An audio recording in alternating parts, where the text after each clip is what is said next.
안녕하세요. 저는 40대 자영업자입니다.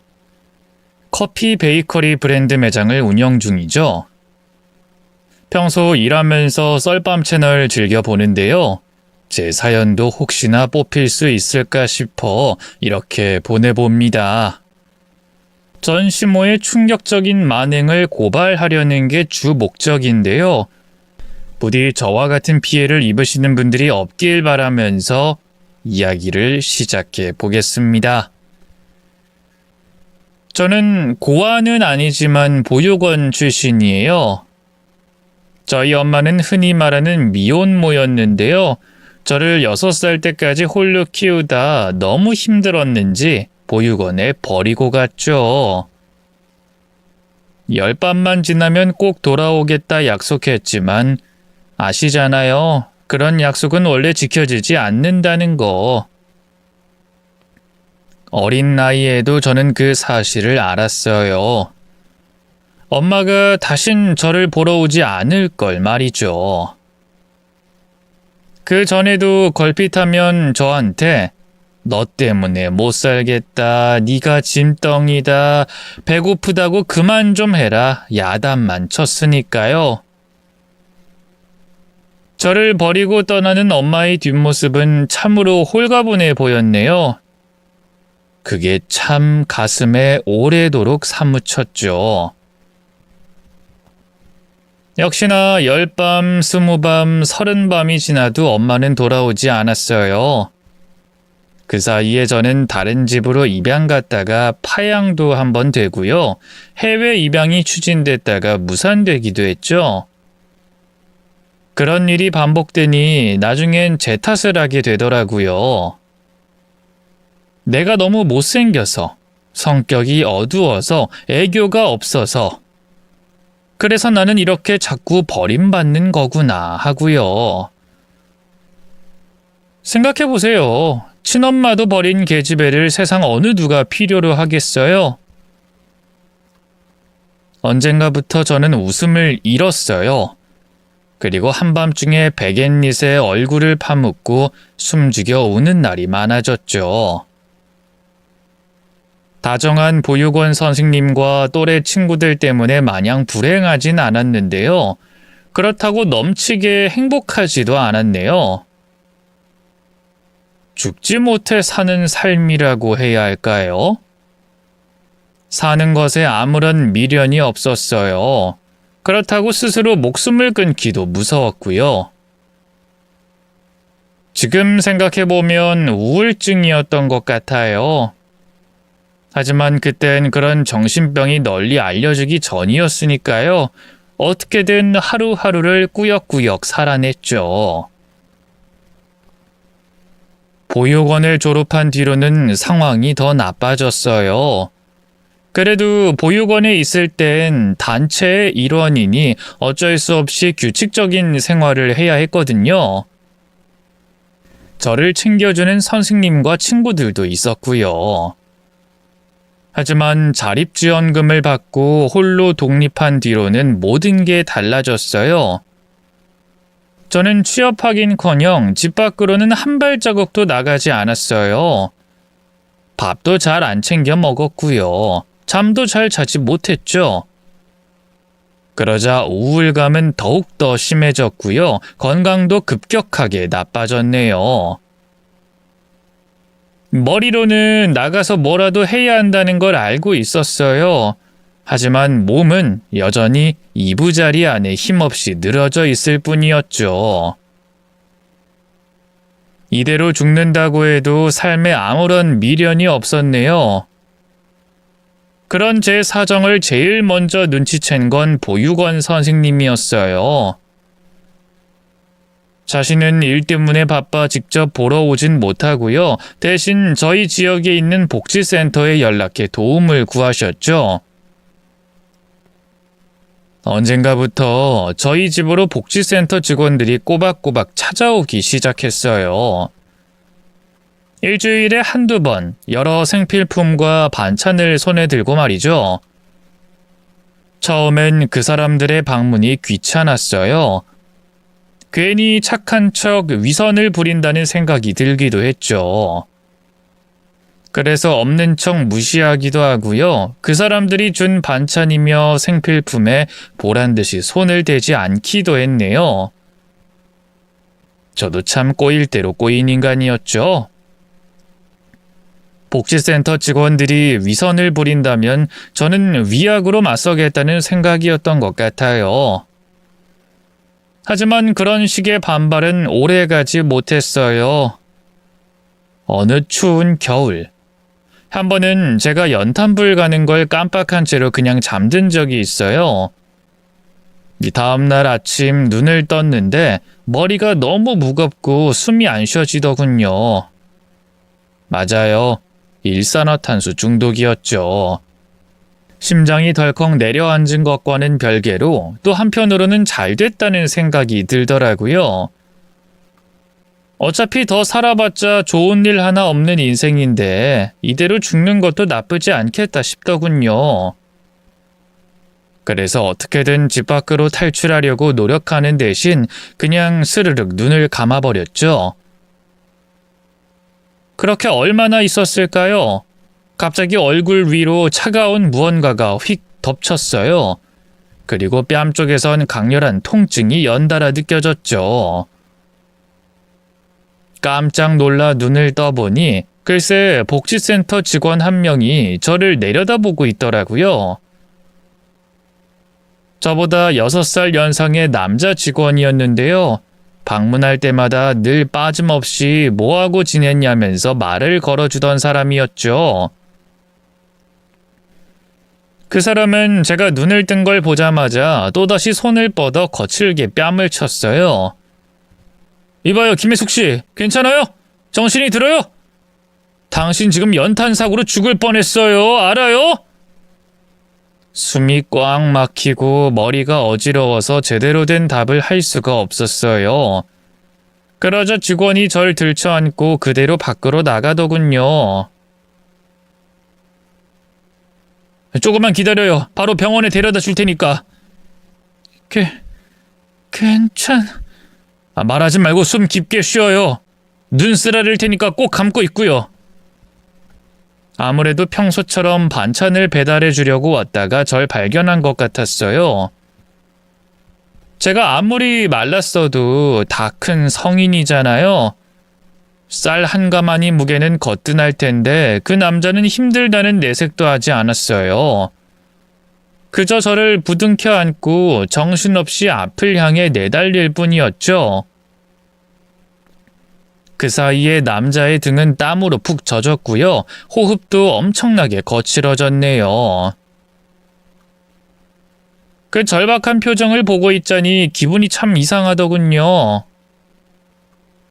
누군가 저를 이렇게 살리려고 애쓰는 모습을 본다는 게 이런 말하면 어떨지 모르겠지만 괴로우면서도 행복했어요. 친엄마마저 버린 저를, 아무런 살 가치도 없는 저를 사람으로서 인정해준 기분이었죠. 병원에 가자마자 바로 산소호흡기를 달고 입원했어요. 다행히 생명에 큰 지장은 없다고 하더군요. 다행이에요. 전 혜숙 씨 정말 큰일 나는 줄 알고. 겨울철에 연탄 보일러는 정말 조심해야 돼요. 잘못하면 큰일 나요. 앞으로는 자주자주 들여다보세요. 아셨죠? 진심으로 저를 걱정해주는 사람 앞에서 차마 일부러 죽으려고 탈출 안 했단 말은 할 수가 없더라고요. 대신 저는 말없이 고개를 끄덕였죠. 그 뒤로 그 사람은 더욱더 자주 저희 집을 방문했어요. 복지센터 정기봉사 날이 아니어도 따로 사적으로 자주 찾아왔죠. 아무래도 연탄 사고 이후 제가 많이 걱정된 것 같더라고요. 늘 복지센터 직원들에게 쌀쌀 맞았던 저지만 제 목숨을 살려준 은인에게까지 그러긴 힘들었어요. 언젠가부터 저는 그 사람이 오면 커피라도 한 잔 타주려고 노력했고요. 잘 지내냐는 그 사람의 말에 뭐라도 입을 열려고 노력했죠. 그러다 보니 이런저런 얘기도 많이 나누게 됐는데요. 그 사람의 이름이며 나이도 그때 처음 알았어요. 취미가 영화 보기라는 것도 말이죠. 제가 영화관에 한 번도 가본 적이 없다고 하자 그 사람이 놀라더군요. 진짜요? 영화관을 한 번도 안 가봤어요? 학교 다닐 때 단체 관람 같은 거 많이 하지 않나? 그런 거 참여 잘 안 했어요. 귀찮아서. 혜숙 씨 불량 학생이었구나?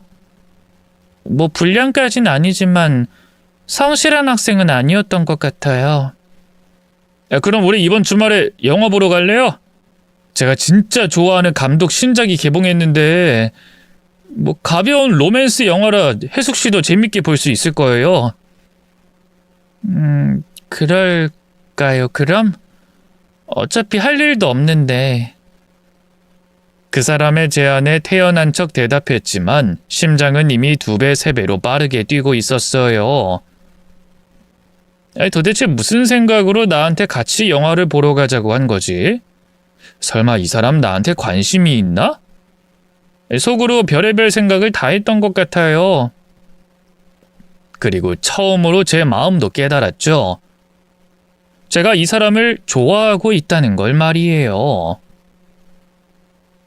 그 사람이 같이 영화 보러 가자는 그 제안 하나로 제 계절은 순식간에 겨울에서 봄으로 바뀌었어요.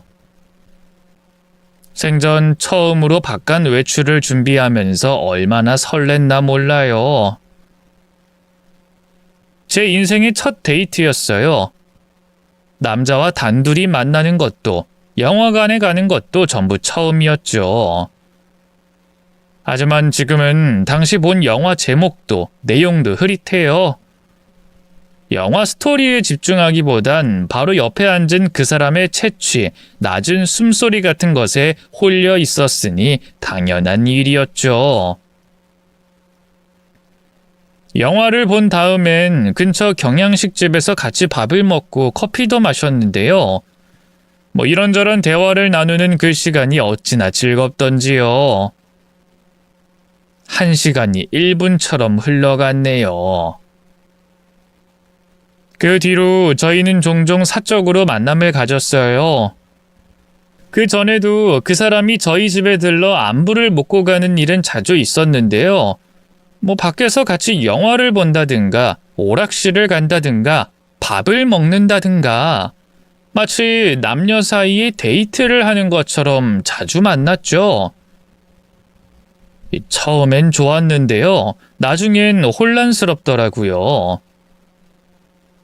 이 사람은 도대체 무슨 감정으로 나를 만나고 있는 건가 싶어서요. 저는 그 사람의 단순한 친구가 되고 싶은 건 아니었으니까요.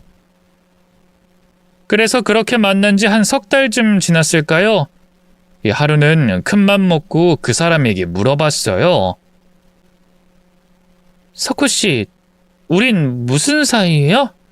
하고 말이죠. 그러자 그 사람의 작은 눈이 커다래지더군요. 네? 갑자기 그게 무슨 말이에요? 그렇잖아요. 우리 이렇게 석호 씨 쉬는 날마다 둘이 만나서 밥도 먹고 차도 마시는데 이런 건 보통 사귀는 사이에 하는 거 아닌가요? 따지듯 묻는 제 말에 돌아온 대답은 너무나 충격적이었어요. 그게 우리 이미 사귀고 있는 거 아니었나요? 네? 사귀는 거라고요? 네, 뭐 혜숙 씨 말처럼 남녀가 이렇게 단둘이 만나서 밥 먹고 차 마시고 하는 게 뭐겠어요? 사귀는 거지. 하지만 석호 씨가 사귀자든가 뭐 그런 말은 한 적이 없어서. 그걸 꼭 말로 해야 하나요? 행동으로 보여주면 되는 거지. 제 행동이 아무래도 너무 미적지근했던 것 같네요. 저는 혜숙 씨가 딱 봐도 남자를 만나는 게 처음인 것 같아서 천천히 진도 나가려고 했던 건데. 말 끝나기 무섭게 그 사람이 제 쪽으로 다가와 몸을 숙였어요. 그리고 길고 긴 입맞춤을 나눴죠. 제 인생의 첫 키스였네요. 그날 이후 저희는 누가 봐도 명확한 연인 사이가 됐어요. 남자친구는 말이건 행동이건 늘 거침없이 애정을 표현해줬고요. 앞으로의 미래에 대한 얘기도 스스럼 없이 나누곤 했죠. 난 애를 적어도 셋은 낳고 싶거든. 혜숙이 네가 고생 좀 하겠지만 그래도 애들은 많을수록 좋잖아. 내가 위로 누나만 하나라 어릴 때부터 많이 외로웠거든. 그게 어디 우리 맘대로 되는 건가 뭐? 계속 시도하면 되는 거지. 결혼하면 우리 바로 애부터 갖자. 알았지? 남자친구는 유독 아이를 좋아해서요. 2세 계획에 대해서도 자주 얘기를 꺼냈어요. 저는 자연스럽게 남자친구와의 결혼을 꿈꾸게 됐죠. 물론 현실은 녹록지 않았어요. 남자친구는 멀쩡한 가정에서 자란 복지센터 직원이었고요.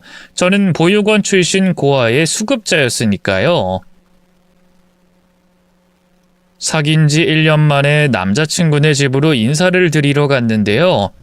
예비 시어머니는 저를 보자마자 접시를 집어던지며 난리를 치셨죠. 근본도 모르는 고아년이 어디 감히 내 아들을 넘봐? 너 그렇게 우리 집이 우스워 보여? 그 불려시 같은 외모로 우리 멋 모르는 순진한 아들 꼬신 거 내가 모를 줄 알아? 사귀는 거야 그렇다 쳐도 어디 언감생심 결혼까지 하려고 들아? 내 눈에 흙이 들어와도 절대 그런 일 없을 테니까 썩 꺼져. 예비 시어머니는 차마 입에도 담기 힘든 욕설로 절 모욕했어요. 보다 못한 남자친구가 끼어들어 말렸지만 오히려 역효과만 났죠. 이 망할 놈! 내가 너 이런 고아년한테 짝지어주려고 지금까지 애지중지 키웠는 줄 알아? 당장 헤어져! 안 그럼 너도 호적에서 파버릴 줄 알아! 아이 엄마 정말 왜 그래? 일단 진정하고 내 말 좀 들어봐. 혜숙이 정말 좋은 여자야. 외적인 조건이 다가 아니라고. 네가 저 불려시한테 홀려도 단단히 홀렸구나. 정신 차려. 네 나이가 몇인데? 엄마가 이런 꼴 보려고 너 낳고 미역국 먹었는 줄 알아? 예비 시어머니의 반대는 완강했어요. 남자친구가 중재하려고 들수록 상황은 더욱더 나빠졌죠. 시어머니는 순진한 자기 아들을 현혹했다며 제 뺨까지 때리셨네요. 결국 모욕을 견디다 못한 저는 남자친구에게 헤어짐을 고했어요. 그러자 이번엔 남자친구가 난리가 났죠. 혜수가 너까지 대체 왜 그래? 안 그래도 엄마 때문에 힘들어 죽겠는데. 그러니까 오빠 더 힘들지 않게 헤어지자고. 나도 오빠 어머니 때문에 너무 힘들어. 우리가 어떻게 헤어져? 너 정말 나 없이 살 수 있어? 난 너 없이 못 살아. 너처럼 사랑한 여자는 내 인생에서 처음이란 말이야. 누군 뭐 안 사랑하는 줄 알아? 근데 어머님이 저렇게 반대하는데 어떡해? 그럼 차라리 내가 집을 나올게. 그럼 되잖아. 뭐? 그게 무슨 말도 안 되는 소리야? 말이 왜 안 돼? 이러다간 널 잃게 생겼는데. 난 너 없인 못 살아. 우리 부모님하고 연 끊는 한이 있어도 난 너 선택할 거야. 남자친구는 생각보다 저를 더 사랑하고 있었어요.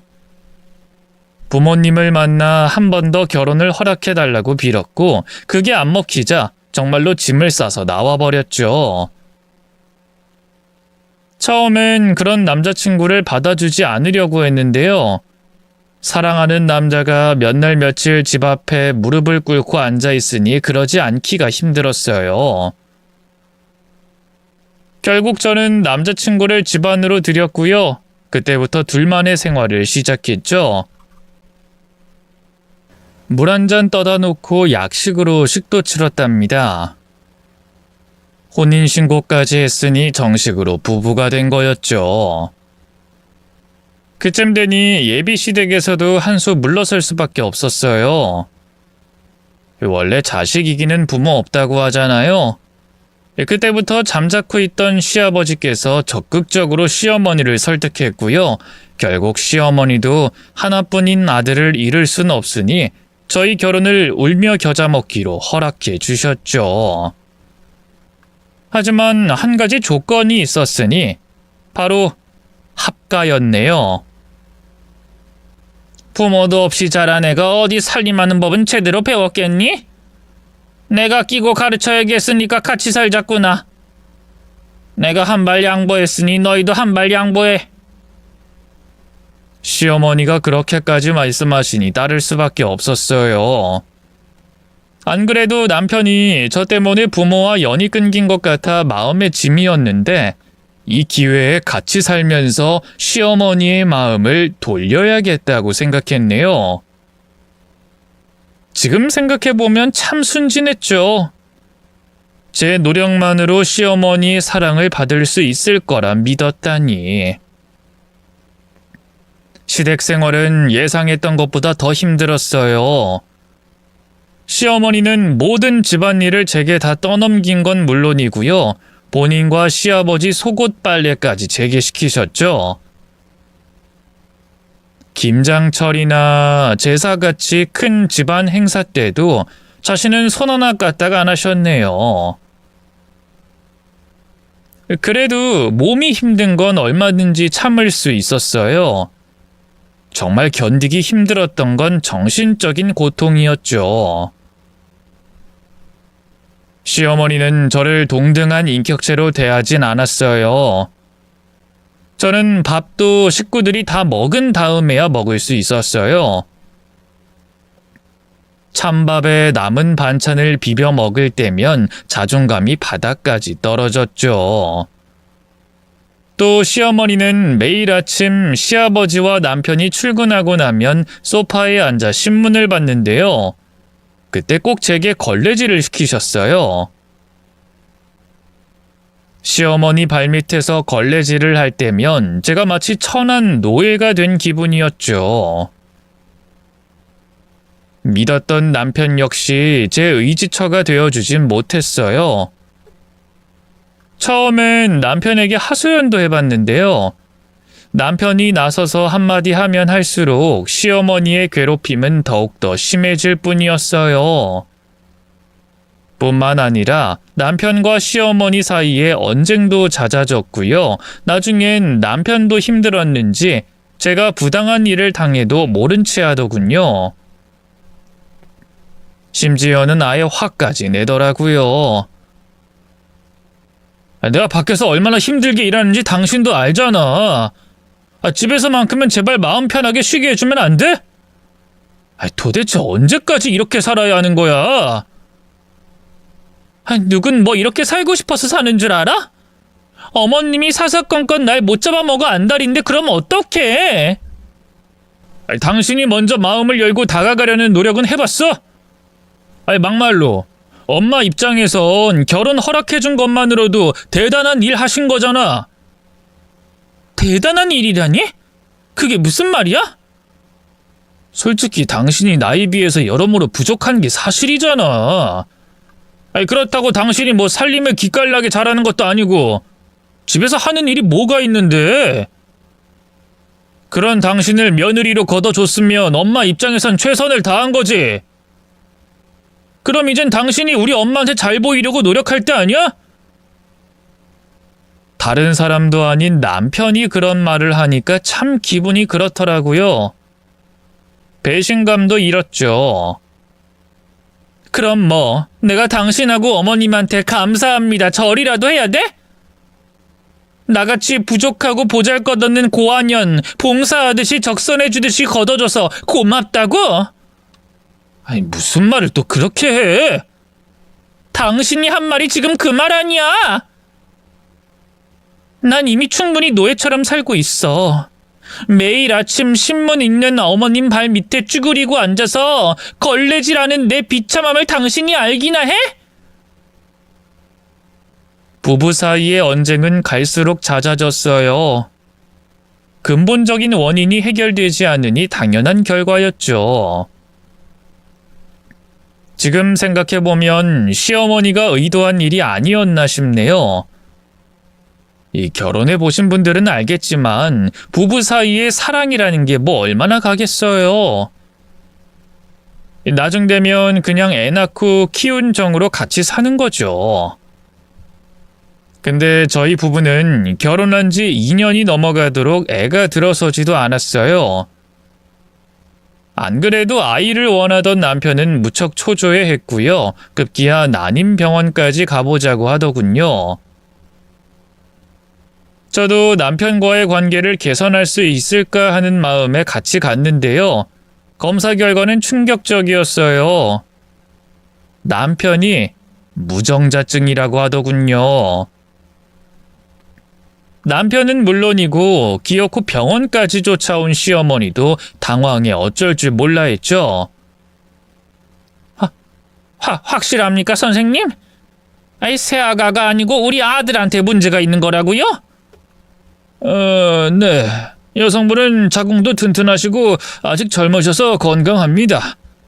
근데 남자분이 정자 개체수가 너무 적네요. 이 정도면 무정자증이라고 봐도 무방합니다. 말도 안 돼요. 우리 아들이 무정자증이라니. 제가 얼마나 애지중지 키웠는데요. 그럴 리가 없어요. 한 번만 다시 확인해 주세요. 시어머니는 병원에서 온갖 진상짓을 하면서 재검사를 요구했어요. 하지만 재검사 결과에도 달라지는 건 아무것도 없었죠. 그날 이후 남편은 완전히 의기소침해져서요. 아이를 갖자는 말도 쏙 들어갔고요. 저는 저대로 평생 누군가의 엄마가 될 수 없다는 생각에 심경이 복잡해졌죠. 사실 친엄마한테 버림받은 트라우마 때문인지 한 아이의 엄마가 된다는 게 두렵기도 하고 자신이 없었거든요. 근데 막상 아이를 영영 가질 수 없다는 걸 알게 되자 아쉽더라고요. 이 사람 마음이 참 간사하죠. 한편으로는 이제 시어머니의 괴롭힘이 좀 덜해지지 않을까 기대도 됐어요. 어쨌든 자기 아들 하자 때문에 제가 피해를 입은 거니까요. 그런데 웬걸? 시어머니는 정말 상식 밖을 벗어난 사람이었어요. 남편이 무정자증인 것도 제 탓을 하더군요. 네가 우리 아들 내조 잘했어 봐. 허구한 날 몸에 나쁜 인스턴트나 먹이고 속옷도 그냥 세탁기에 돌리니까 애가 무정자증이 되지. 어머님, 그게 무슨... 그이가 무정자증인 건 그런 거랑 아무 상관도 없어요. 상관이 없긴 뭘 없어. 무식한 고아년이 뭘 안다고. 내가 책이랑 신문에서 다 찾아봤어. 평소 식습관이랑 생활습관이 남자 정력에 얼마나 큰 영향을 미치는데. 이제라도 애 갖고 싶으면 우리 아들 제대로 내조해. 알겠어? 그날 이후 시어머니는 더욱더 모질게 절 괴롭혔어요. 남편 밥상만 삼시세끼 건강식으로 따로 차리게 하고요. 빨래도 전부 손으로 빨게 했죠. 이게 말이 쉽지 살림해본 분들은 아시잖아요. 조미료 일체 못 쓰고 천연 재료로만 맛을 낸다는 게 얼마나 손이 많이 가요.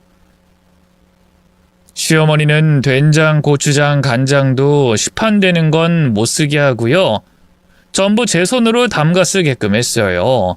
심지어 두부나 묵까지 직접 만들게 했네요. 자연스레 한 끼를 차려도 손이 10배, 20배로 많이 들어갔죠.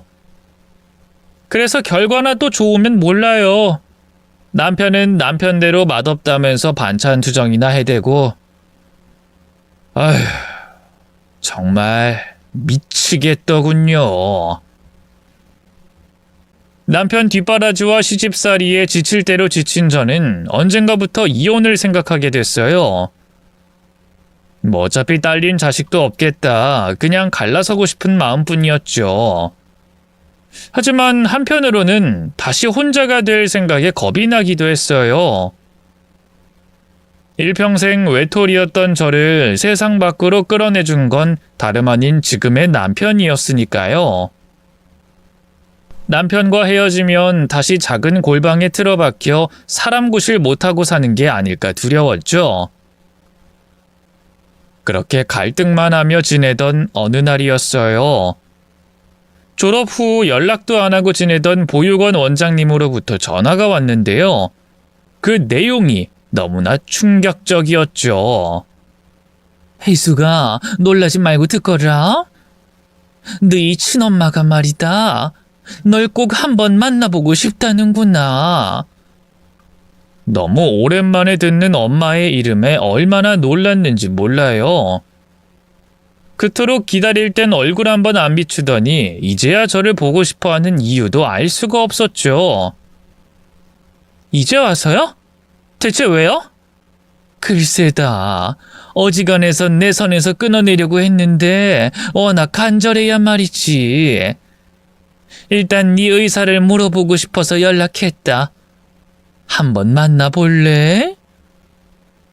머리로는 당연히 안 된다고 하고 싶었어요. 저를 버린 엄마가 이제 와서 연락할 이유가 뭐가 있겠어요? 돈 빌려달라든가 장기를 떼달라든가 뭐 그런 거겠죠. 하지만 마음은 간절하게 외치고 있었어요. 엄마가 보고 싶다고요? 그때 처음 깨달았네요. 엄마가 저를 버렸던 6살 때 그날 이후로 저는 쭉 엄마를 기다리고 있었다는 걸 말이죠. 결국 저는 엄마를 만나기로 했어요. 남편도 동행하기로 했죠. 혼자선 도무지 용기가 안 나거든요. 남편은 이제 와서 굳이 만날 필요가 있어? 보나마나 돈 얘기나 꺼낼 텐데 100%야 100%. 하면서 못마땅해 했지만 그래도 옆을 지켜줬죠. 20년이 훌쩍 지나 만난 엄마는 많이 늙어 있었어요. 제가 기억하던 엄마는 고생이 쩔어 있긴 해도 젊고 예뻤는데 그 모습이 꿈이었던 양 엄마의 머리는 백발로 하얗게 새어 있었고요. 몸도 쇠꼬챙이 저리 가라 할 정도로 삐쩍 말라 있더군요. 그런데 의외로 엄마의 옷차림과 손에 든 가방만큼은 고급스러워 보였어요. 깔끔한 검은색 벨벳 원피스와 같은 재질의 자켓, 그리고 목에 건 진주 목걸이와 가방까지. 뭘 잘 모르는 제가 봐도 값비싼 명품 같더군요. 돈이 없어 자식까지 보육원에 내다버린 엄마가 어떻게 이런 차림새를 갖췄을까? 그 의문은 바로 풀렸어요. 엄마가 제 앞에 무릎 꿇고 울면서 자기 과거를 미주알 고주알 풀어놨거든요. 미안하다 혜수가. 엄마가 진작에 널 찾으러 갔어야 했는데 처음 몇 년은 먹고 사는 게 바빠서 나중엔 내 삶 꾸려나가는 게 바빠서 널 모른 척했어. 그게 무슨 말이야? 엄마 삶 꾸려나가는 게 바빴다니? 엄마 재혼했어. 힘들게 살다가 좋은 사람 만나서 그만. 그 사람 사이에 난 자식들도 있고. 너한테 진작 말했어야 했는데 차마 용기가 안 나서. 미안하다, 미안해. 알고 보니 엄마는 오래전 다른 남자와 재혼해 새 가정을 꾸린 상태였어요. 남자와 시댁에 차마 제 존재를 밝힐 수가 없어서 계속 비밀로 해왔다 하더군요. 그러다 그 남자가 사고로 갑작스럽게 세상을 떠나면서 저를 보러 온 거였죠. 엄마의 그 구구절절한 사연은 제게 아무 동정도 불러일으키지 못했어요. 오히려 분노와 고통만 더 커졌네요. 엄마가 해묵은 제 상처 위에 또다시 소금을 뿌린 셈이었으니까요. 이제 와서 겨우 그딴 말이나 하려고 날 보자고 한 거야? 설마 내가 용서해 줄 거라고 생각한 건 아니지? 다른 남자랑 살림 차리느라 이날 이때까지 날 외면했다 이거잖아 지금. 나도 용서를 바라고 널 만나려 한 건 아니야, 혜수가. 엄마는 그저 죽기 전에 한 번이라도 좋으니 네 얼굴을 보고 싶어서. 미안하다, 미안해. 엄마가 진작에 널 찾아왔어야 했는데 너무 늦었어. 됐으니까 돌아가. 앞으로 다신 엄마 얼굴 안 볼 거니까. 나한테 엄마는 이전에도 없었고 앞으로도 없을 거야. 그대로 매몰차게 돌아서려는 저를 엄마가 붙잡았어요. 그리고 너무 충격적인 말을 하더군요. 혜수가, 실은 엄마 대장암이야. 이미 다른 장기로까지 다 전이돼서 수술도 힘들고 얼마 못 살 거래. 그 말엔 저도 멈춰 설 수밖에 없었어요. 왜 엄마가 말기암이라니 생각지도 못한 일이었죠. 돌아온 엄마의 얼굴은 어느새 눈물범벅이었네요. 그 모습에 조금씩 제 목소리도 떨리기 시작했어요. 엄마가 암이라고? 거짓말이지? 거짓말 아니야. 엄마 앞으로 3개월도 못 살 거래. 근데 그 전에 우리 딸 얼굴은 꼭 보고 가고 싶어서. 이렇게라도 얼굴 보여줘서 고마워, 혜수가. 이제 와서 암이라고 하면 내가 뭐 옳다구나 하고 받아줄 줄 알고? 왜? 병원비가 필요해? 아니면 죽고 나서 뒤치다꺼리 해줄 사람이 없어? 다른 자식들 있다며 그 자식들한테나 가봐. 나한테선 10원 하나 안 나올 테니까 허튼 수작 부릴 생각하지 말고. 그런 거 아니야, 혜수가. 엄마는 그저 네 얼굴이 보고 싶어서. 됐으니까 꺼져. 저는 저를 붙잡고 매달리는 엄마를 외면한 채 서둘러 밖으로 나왔어요. 그리고 그 뒤를 쫓아 나온 남편과 함께 바로 차를 타고 집으로 돌아갔죠. 20몇 년 만에 엄마를 만난 것도, 그런 엄마가 말기암이라는 것도 너무 받아들이기 힘든 일이었네요. 혼란스럽기만 했죠. 그런 저를 보던 남편이 슬그머니 말을 걸더군요. 당신 괜찮아? 많이 힘들어 보이는데. 어디 카페 같은 데라도 가서 숨 좀 돌릴까? 아니야. 그냥 집으로 가자. 당신 엄마, 그러니까 장모님 말인데 이대로 그냥 안 볼 건 아니지? 그래도 말기암이라는데 마지막 가실 때까진 딸 노릇 해야 하지 않겠어? 남편의 말은 뜻밖이었어요. 남편은 제가 엄마를 만나러 가는 그 순간까지도 반대했거든요. 돈 뜯어내려는 수작일지도 모른다. 20몇 년을 안 보고 살았던 걸 이제 와서 뭐하러 보냐 하면서요. 하지만 갑자기 이렇게 입장이 확 바뀐 이유를 알 수 있었죠. 이제 와서 왜 그래? 딸 노릇이라니. 말기암이라는 말이 약해진 거야? 뭐 그것도 그렇고 장모님 행색을 보니까 못 사는 것 같진 않던데. 죽었다는 남편이 제법 부자였었나 보지? 그게 무슨 말이야? 이렇게 곰 같아서야. 죽기 전에 좀 잘해주라고. 그럼 당신한테 떡국물 좀 떨어질지 어떻게 알아? 뭐? 떡국물? 그래. 안 그래도 나 요즘 일하는 게 너무 힘들어서 말이야. 복지관 때려치고 요양원이나 이런 걸 차려볼까 생각하고 있었거든. 근데 모아둔 돈이 있어야 말이지. 아버지도 정년퇴직한 뒤로는 수입이 없으시고. 당신이 좀 이 기회에 한몫 단단히 챙겨오면 가게에 얼마나 힘이 되겠어. 안 그래? 엄마도 엄청 좋아할걸? 저희 모녀의 만남을 지켜보면서 머릿속으로는 계산기를 두드리고 있었을 남편을 생각하자 소름이 돋았어요. 그래서 저도 모르게 언성을 높여 대꾸했죠. 지금 그게 할 말이야? 시한부 우리 엄마 돈을 뜯어오라는 게 말이 돼? 아니, 무슨 표현을 그렇게 해. 아니, 난 그냥 장모님 돌아가시기 전에 잘 해드리자 이거지. 그 김에 재산도 좀 물려받으면 좋은 거고. 그 말이지. 됐으니까 조용히 해.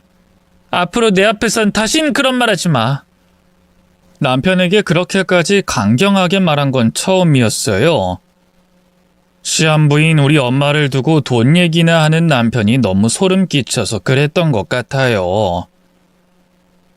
남편은 남편대로 그런 제 반응이 화가 났는지 집에 오는 내내 한마디도 하지 않더군요. 잠시 풀리는가 했던 저희 부부 사이는 다시 빠르게 냉각됐고요. 다시 일상으로 돌아온 저는 여전히 친정엄마 생각에서 벗어나지 못했어요. 곧 죽는다는데 정말 이대로 마음의 매듭을 풀지도 못한 채 보내드리는 게 맞는 걸까 하는 생각이 계속 들더군요. 결국 저는 며칠 뒤 보육원 원장님을 통해 다시 친정엄마에게 연락을 했고요. 다시 만날 약속을 잡았어요. 하지만 하늘도 참 무심하시죠? 그날을 하루 앞두고 친정엄마는 갑작스럽게 상태가 악화돼 숨을 거뒀고요. 그렇게 저는 정말로 천의 고아가 돼버렸네요. 이부 형제들의 배려로 장례식엔 참석할 수 있었는데요. 엄마의 영정사진 앞에서 정말 얼마나 울었나 모르겠어요. 미워하지도 못하게 먼저 떠나버린 엄마가 너무나 야속했어요. 조금만 더 일찍 찾아오지. 그럼 진작에 미워하고 용서하고 다시 사랑했을 텐데. 6살 그날 이후로 쭉 엄마를 기다려온 저였어요. 그런데 어떻게 엄마를 다시 사랑하지 않을 수 있었겠어요? 처음에만 조금 투정을 부리고 그 뒤로는 결국 용서했겠죠. 하지만 엄마는 제게 그런 기회마저 주지 않고 가버린 거예요. 장례 중간에 이부 형제들과 인사도 나눴는데요. 다들 저보다 한참 어린데도 잘 살고 있더군요. 둘 다 미국에서 학교 다니며 공부 중이라 하대요. 그 엄마한테 얘기 많이 들었어요, 누나. 꼭 한번 만나고 싶었는데 이렇게 장례식장에서야 얼굴을 보네요. 그러니까 말이에요. 언니도 진작에 우리랑 같이 살았으면 좋았을 텐데. 남매가 어리지만 속이 참 깊더라고요. 제 존재에 대해서도 이미 다 알고 있었다고 하더군요. 저를 미워하긴커녕 오히려 자기들이 더 미안해하더라고요. 자기들은 엄마 사랑 독차지하면서 뭐 하나 부족한 거 없이 잘 살았는데 저는 아니라고요. 그런 착한 남매들에게 굳이 나를 세울 이유가 없잖아요. 반쪽짜리긴 하지만 이 세상에 남은 유일한 제 혈육이기도 했고요. 그래서 그 애들을 끌어안고 또 한참을 울었던 것 같아요. 그런데 장례를 마무리하고 헤어질 무렵 남매가 제게 너무나 충격적인 얘기를 꺼냈어요. 조만간 유산 상속 때문에 변호사 통해서 연락이 갈 텐데요. 누나가 놀랄까봐 미리 얘기하는 거예요. 뭐? 유산이라니? 엄마가 돌아가시면서 남긴 게 좀 있어요. 저희 아버지가 원래 회사를 하나 운영하셨는데 그 사고로 세상을 떠나시면서 그걸 다 정리했거든요. 그거에 부동산도 좀 있고요. 다 해서 100억은 넘을 거예요, 아마. 100억이라는 생각지도 못한 어마어마한 액수에 입이 떡 벌어졌어요. 그러자 옆에 있던 남편이 절 제치고 나서서 먼저 입을 열더군요. 그 말이 정말이야, 전하? 정말로 돌아가신 장모님이 이 사람한테 100억을 남겼다고? 남편의 질문에 남동생이 고개를 끄덕였고요. 옆에 있던 여동생이 보충 설명을 하더군요. 엄마가 시한부 선고 받았을 때 저희 남매 불러다 놓고 그랬어요. 미안하지만 엄마 재산은 전부 언니한테 주고 싶다고요. 뭐 어차피 저희는 아버지 돌아가실 때 물려받은 유산이 따로 있어서 평생 먹고 살 걱정은 없거든요. 그러니까 아무 부담 갖지 말고 받아요, 언니. 그치만 그렇게 큰 돈을... 말도 안 돼. 내가 뭐라고. 그런 말 말아요, 언니. 그건 엄연히 언니가 받아도 되는 돈이에요. 우리 엄마 딸이잖아요. 아니야. 내가 엄마한테 딸로서 한 게 뭐가 있다고. 그 큰 돈을. 다른 친척들도 가만히 안 있을 텐데. 엄마가 이미 법적으로 상속 절차 다 밟아놔서 걱정 없어요. 친척 어른들도 함부로 못 건드려요. 동생들은 계속해서 제게 엄마 유산을 물려받으라고 얘기했어요. 하지만 그 액수가 어지간히도 커야죠. 너무 당혹스러워서 아무 말도 못하고 있자니 남편이 또다시 끼어들었어요. 아니, 당신 바보야? 엄연히 당신이 받아야 하는 돈인데 대체 뭐가 문제인데? 아휴, 이해해, 처남처제. 이 사람이 이렇게 자기 것도 못 챙기는 곰 같은 사람이라니까. 변호사는 언제 연락 준대? 그냥 이 사람 말고 나한테 연락하라고 해줘. 내 번호 알려줄 테니까. 알겠지? 제가 미처 뭐라고 하기도 전에 남편은 동생들한테 자기 명함을 쥐어줬어요. 동생들은 떨떠름한 표정으로 제 눈치만 보더군요. 정말 얼마나 부끄러웠는지 몰라요. 생전 사위 노릇 안 했던 사람이 돈 얘기가 나오자마자 눈알이 뻘개져선 돌아가신 저희 엄마나 제 걱정은 요만큼도 하지 않았으면서 말이죠. 그 속물적인 모습에 오만정이 다 떨어졌네요. 집으로 돌아와서도 마음이 너무 안 좋았어요. 그래서 친정엄마 사진을 끌어안고 울고 또 울었는데요. 몰랐는데 이 사람이 너무 많이 울면 기력이 딸려 기절도 하더라고요. 어느 순간부터 정신이 흐릿해진다 싶더니만 갑자기 눈앞이 확 새까매졌어요. 다시 눈을 떴을 땐 한밤중이더군요.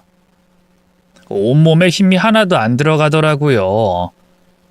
이러다가는 우리 엄마 따라 황천길 가겠다 싶었죠. 그런데 바로 그때였어요. 갑자기 노크 소리가 들리는가 싶더니 누군가 안으로 들어왔죠. 처음엔 남편인가 했는데요. 웬걸 시어머니더군요. 또 뭔 일을 시키려고 일하나 싶어서 절로 한숨이 나왔죠. 죄송해요, 어머님. 제가 지금 제정신이 아니라서. 그래, 그 석호한테 얘기 다 들었다. 20몇 년 만에 다시 만난 친엄마를 그렇게 황망하게 떠나보낸 심정이 오죽하겠어. 네 맘 다 이해한다. 네? 살아생전 시어머니가 그렇게 따뜻한 말을 건넨 건 처음이었어요. 너무 당황스러워서 두 눈만 말똥말똥 뜨고 있자 시어머니가 갑자기 손에 들고 있던 쟁반을 내밀었어요. 쟁반 위엔 흰 도자 그릇 안에 시꺼먼 액체가 담겨져 있더군요. 이게 뭐예요, 어머님? 기력 올려주는 보약이야. 석호 먹이려고 유명한 약재원에서 지어온 건데 그냥 네가 먹거라. 더 필요한 사람이 먹어야지. 이러다가 송장 하나 더 치르겠어. 아니 저는 괜찮은데. 괜찮긴. 몇 날 며칠을 밥도 안 먹고 울기만 했다면서. 안 그래도 비쩍 말랐는데 살이 더 내렸네. 아가 너 잠도 한숨도 못 잤지? 이거 쭉 들이키고 눈 좀 붙이거라. 됐다고 하는데도 시어머니는 기어이 제게 보약을 내밀었어요. 그리고는 얼른 먹으라고 재촉하더군요. 생전 안 그러던 분이 그러니까 너무 당황스럽더라고요. 또 그러면 안 되지만 수상한 마음이 들기도 했죠. 갑자기 왜 이럴까? 혹시 약에 뭐라도 탄 게 아닐까 의심이 되더라고요. 하지만 시어머니가 아무리 못됐다고 해도 설마 모친상을 당한 며느리에게 허튼 짓을 하려고 들까 싶었어요. 또 제가 아무리 미워도 설마 죽일 만큼 싫겠어요? 그러면 진작에 쫓아내든가 했겠죠. 결국 내릴 수 있는 결론은 하나였어요. 친엄마를 잃은 며느리가 가여워서 이러시는구나. 네, 감사합니다, 어머님. 잘 마실게요. 근데 좀 식어서 다시 데워 올게요. 시어머니의 선한 의도를 괜히 곡해하지 말자 다짐하고 약을 받아들였어요. 그리고 주방으로 가서 전자레인지에 데우려고 했는데요. 그때 욕실에서 씻고 나온 남편이 주방으로 들어오더군요. 여보, 나 물 한 잔만 줘. 집에선 손 하나 까딱 않는 남편다웠어요. 하지만 아무리 그래도 그렇지 모친상 당한 마누라한테 물을 떠다 달라 하다니 기가 막히더군요. 그래도 괜히 언쟁하고 싶진 않아 약을 내려놓고 남편 물부터 따라줬는데요. 남편이 또 유산 얘기를 꺼내더군요. 당신 장모님 유산 꼭 받아야 한다. 괜히 부담스럽다 뭐다 헛소리하지 말고 알아들어? 처남이랑 처제도 잘 지켜봐. 말로는 뭐 자기들은 괜찮다 해도 돈 앞에선 장사 없거든. 뒤에선 뭔 흉계를 꾸밀지 몰라. 나름 저를 위한답시고 한다는 소리가 결국은 제 가족 욕이었어요. 너무 화가 나더군요. 그만 좀 해. 막말로 그 돈이 내 돈이지 당신 돈이야? 왜 당신이 더 나서서 난리냐고. 그러자 남편도 대번에 표정을 굳히면서 나를 세우더군요. 뭐? 부부 사이에 네 돈 내 돈이 어딨어? 그럼 지금까지 땡전 한 푼 번 적 없는 당신을 먹여 살린 난 뭐가 되는데? 내가 뭐 공짜로 이 집에서 눌러 살았어? 집안일에 어머님 시집살이에 나도 한시도 못 쉬고 종일 일만 한다고. 아무렴 밖에서 일하는 것보다 더 힘들까? 당신이 사회생활을 안 해봐서 그래. 집에서 살림하는 게 뭐 일인 줄 알아? 그냥 노는 거지? 참네. 됐으니까 변호사 연락 오면 꼭 나한테도 얘기해. 내가 대신 통화할 테니까. 알았어? 엄마도 당신 그 유산 안 받으면 당신 얼굴 안 본대. 남편의 마지막 말에 소름이 쫙 끼쳤어요. 그게 무슨 말이야? 그럼 어머님도 내 유산에 대해 알고 계신다는 거야? 아까 저녁 먹으면서 부모님한테도 당연히 말씀드렸지. 당연한 거 아니야? 그 큰 돈이 어디 당신 혼자만의 돈이냐고. 당신 혼수 없이 맨몸으로 시집왔잖아. 이제라도 그 돈으로 우리 부모님한테 효도해야지. 그제야 확 달라진 시어머니의 태도가 이해가 갔어요. 한편으로는 시어머니가 주신 보약의 출처가 너무나도 찜찜해졌죠. 제가 죽고 나면 그 재산이 다 어디로 가겠어요? 배우자인 남편에게로 가는 거죠. 뭐 남편이야 워낙 고지식하고 머리 굴릴 줄 모르는 사람이라 그런 간교를 꾸밀 위인이 못 되지만 시어머니는 달랐어요. 저를 괴롭히는 걸 보면 충분히 그런 끔찍한 수작은 부리고도 남을 사람이었죠. 물론 제가 지나치게 생각하는 걸 수도 있었어요. 하지만 조심 또 조심해서 나쁠 건 없잖아요. 제가 수상쩍은 마음에 식탁 위에 올려둔 보약을 노려보기만 하자 남편도 곧 보약을 발견했나 봐요. 이건 뭐냐고 묻더군요. 그 순간 저도 모르게 거짓말이 튀어나왔어요. 이거 어머님이 당신 먹이려고 산 보약인데 나 먹으라고 다려주셨지 뭐야. 근데 내가 원래 한약이 잘 안 받는 체질이거든. 어머님 성의를 생각해서 먹을까 했는데 역시 못 먹겠어서 말이야. 아유 진짜 아까부터 계속 배부른 소리만 하고 자빠졌네. 그럼 내가 먹을게. 말이 끝나기가 무섭게 남편이 보약을 그릇째 벌컥벌컥 마셨어요. 너무 빨라서 제가 미처 말릴 틈도 없었죠. 맘 같아선 남편에게 당장 토하라고 하고 싶었는데요. 그럼 시어머니를 의심한다는 걸 자백하는 꼴이니 그럴 수도 없었어요. 남편이 자기 엄마 의심한다고 난리칠 게 뻔했으니까요. 결국 남편에게 먼저 잔다고 하고 방으로 돌아올 수밖에 없었죠. 시어머니는 그때까지도 절 기다리고 있더군요. 아가, 보약은 다 먹었니? 절 보자마자 득달같이 묻던데 어찌나 무섭던지요. 그 희번득한 눈 아래 가슴이 절로 선뜩해졌죠. 네, 먹었어요, 어머님. 그래, 잘했다. 시간 늦었는데 얼른 푹 자거라. 시어머니의 말대로 일단 잠자리에 눕긴 누웠는데요. 어떻게 잠이 오겠어요. 갑작스럽게 떠나간 엄마, 유산을 노리는 남편, 수상한 시어머니. 복잡하게 얽히고 설킨 관계에 머리만 복잡할 뿐이었네요. 결국 뜬 눈으로 밤을 새우다 눈을 떴는데요. 옆자리를 보니 텅 비어 있더라고요. 아직 남편이 일어날 시간이 아니기에 의아하더군요.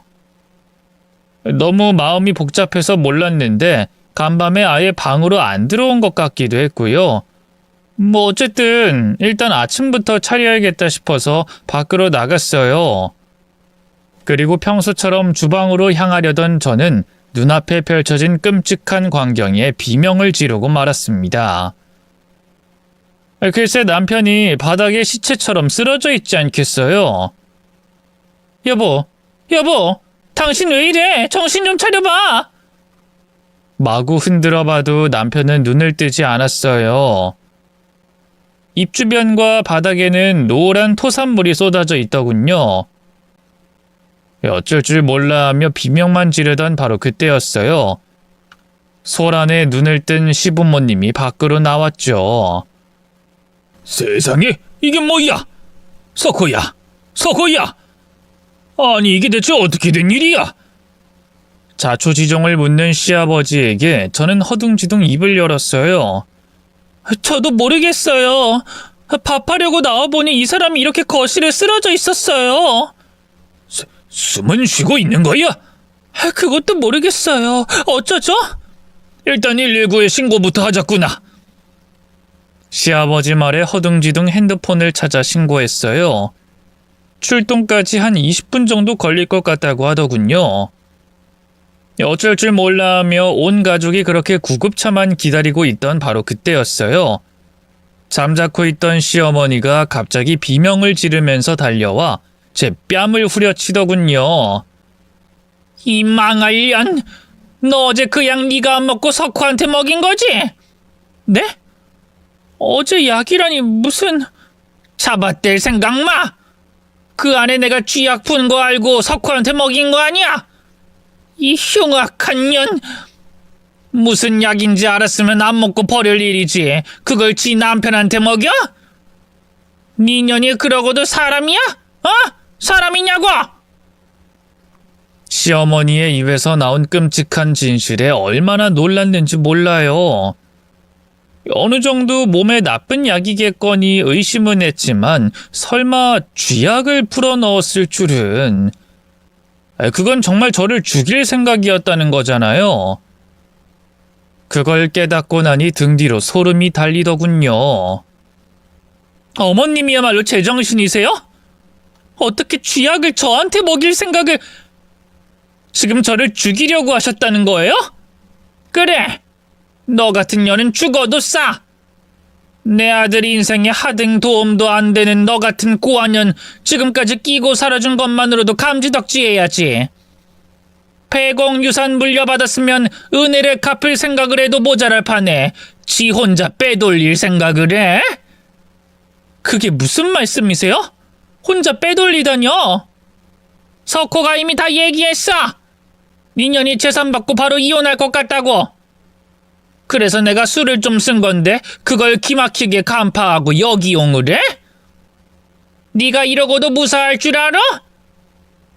너도 죽어라, 이년아. 내 아들 죽였으니까 너도 죽어! 시어머니는 그대로 손을 뻗어 제 목을 조르기 시작했어요.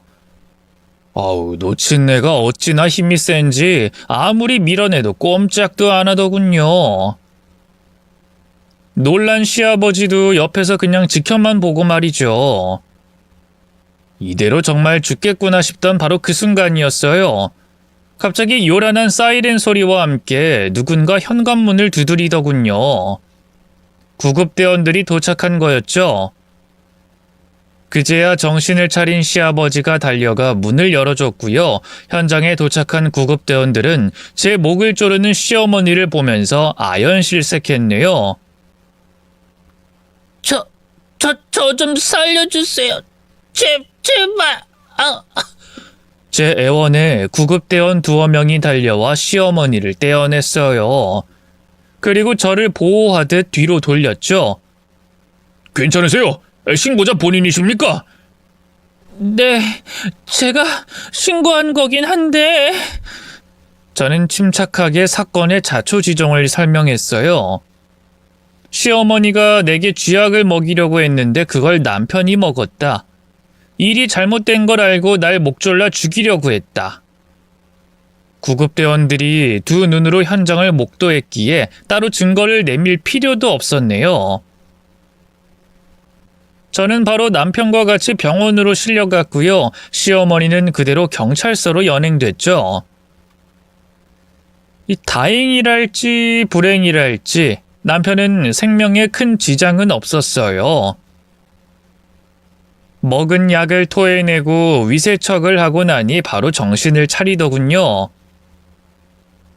본인도 본인 엄마가 저지른 만행에 깜짝 놀라더라고요. 아니, 아무리 그래도 어떻게 당신을 죽일 생각까지... 어머님 그렇게 잔인한 사람인 걸 여태 몰랐어? 어쨌든 당신 정신 차렸으니까 정식으로 얘기할게. 우리 이혼하자.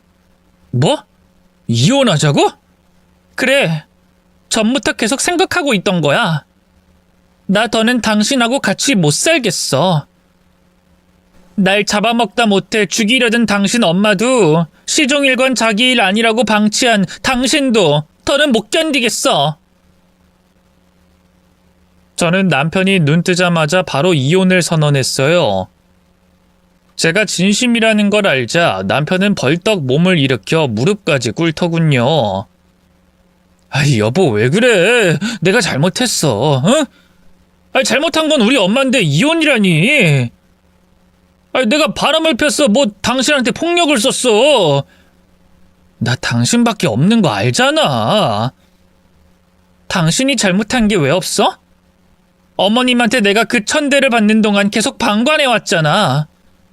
당신이 무정자증인 것까지 내 탓을 하는 당신 엄마를 보면서도 당신 아무 말도 안 했지? 오히려 내가 해주는 대로 받아 처먹기만 했지? 그건 죄가 아니라고 생각하는 거야? 나한텐 당신이 더 큰 가해자야. 왜 이래? 아니, 그럼 나더러 어떡하라고? 내가 처음부터 방관했던 거 아니잖아. 나름 중간에서 잘하려고 노력했는데 그럴수록 당신만 더 힘들어진 걸 어떡해? 당신 진짜 뻔뻔하다. 옆에서 죽어나가는 날 보면서도 자기 위안만 챙기던 인간이. 됐어. 이제 와서 이런 걸 따져서 뭐해. 이혼 서류는 변호사 통해 보낼 테니까 그런 줄 알아. 여보. 당신 정말 이럴 거야? 잘못은 우리 엄마가 있는데 왜 나한테 그러냐고! 저는 매달리는 남편을 뿌리치고 그대로 병원을 나왔어요. 그리고 바로 집으로 가서 짐을 쌌죠. 호기롭게 짐을 싼 것까진 좋았는데 갈 곳이 없더라고요. 그동안 시댁에 갇혀 살다시피 하면서 시어머니 눈치만 보느라 친구 한 명 마음 편히 만난 적이 없으니 갈 곳이 있을 리 만무했죠. 고민하던 저는 이부 동생들에게 연락했어요. 다시 미국 들어가기 전에 연락한다고 했으니 아직 한국에 있을 것 같았거든요. 아니나 다를까 둘이 같이 친정엄마가 살던 집에서 머물며 유품을 정리하고 있다 하더군요. 이 사정을 설명하니 저보다도 더 화를 내면서 당장 집으로 오라고 하더군요. 그 사람 그럴 줄 알았어요. 언니 남편이니까 아무 말 안 했는데 솔직히 인상이 너무 별로더라고요. 계속 돈돈거리는 것도 짜증났고요. 맞아요, 누나. 이혼한다니 잘 됐어요. 같은 남자가 봐도 너무 별로였어요, 그 인간. 제 편을 들어주는 동생들을 보니 왜 그리도 눈물이 나던지요. 바보같이 동생들 앞에서 또 펑펑 울어버렸네요. 하지만 언제까지 울고 있을 수만은 없잖아요. 저는 동생들의 도움을 받아 변호사를 선임했고요. 바로 이혼 수속을 밟았어요. 남편이 끝까지 이혼해주지 않겠다고 버텨서 결국 소송으로 갈 수밖에 없었는데요. 남편의 방관이나 시어머니의 시집살이는 비록 증거로 남진 않았지만요. 그래도 다행히 제일 큰 이혼 사유가 남아 있었어요. 바로 시어머니가 절 죽이려 한 일이었죠. 시어머니는 그 자리에서 바로 경찰서로 연행돼 조사도 받고요. 쥐약을 구입했던 증거까지 들통나서 더 잡아떼지도 못했네요. 저는 변호사의 조언대로 시어머니를 살인미수로 신고했고요. 시어머니는 결국 법정에서 실형까지 선고받았어요. 물론 그 덕에 제 이혼도 순조롭게 완료됐죠. 사실 형량이 제가 생각했던 것보다 너무 적게 나와서 화가 나기도 했는데요. 그래도 인과응보라는 게 있긴 한가 봐요. 그 일로 전 시모는 시부와 남편에게 완전히 버림받았고요. 그 충격으로 쓰러지면서 반신불구가 됐거든요. 현재는 요양병원에서 사람 구실도 못한 채 목숨만 연명하며 살고 있다 하대요. 전 남편도 인생 밑바닥을 살고 있는 건 마찬가지예요. 그렇게 사업 거리더니만 잘 다니던 복지센터를 때려치고요. 기어이 있는 돈 없는 돈 다 끌어모아 사업을 시작했는데 그게 쫄딱 망했지 뭐예요. 그거 막는다고 사채비까지 썼다가 지금은 억대 빚더미에 올라앉은 상태예요. 정말 꼴 좋지 않나요? 반면 저는 누구보다 잘 살고 있어요. 한국엔 의지할 사람 하나 없어 동생들 따라 미국에 들어왔는데요. 여기서 좋은 남자 만나 재혼도 하고요. 그토록 바라던 자식들도 둘이나 낳고 잘 살고 있답니다. 앞서 말씀드린 것처럼 커피 베이커리 사업도 하고 있고요. 사실 수익률은 그다지 좋지 않지만 제가 돈이 궁한 형편은 아니니까요. 그냥 취미 겸 해서 즐겁게 운영 중이랍니다.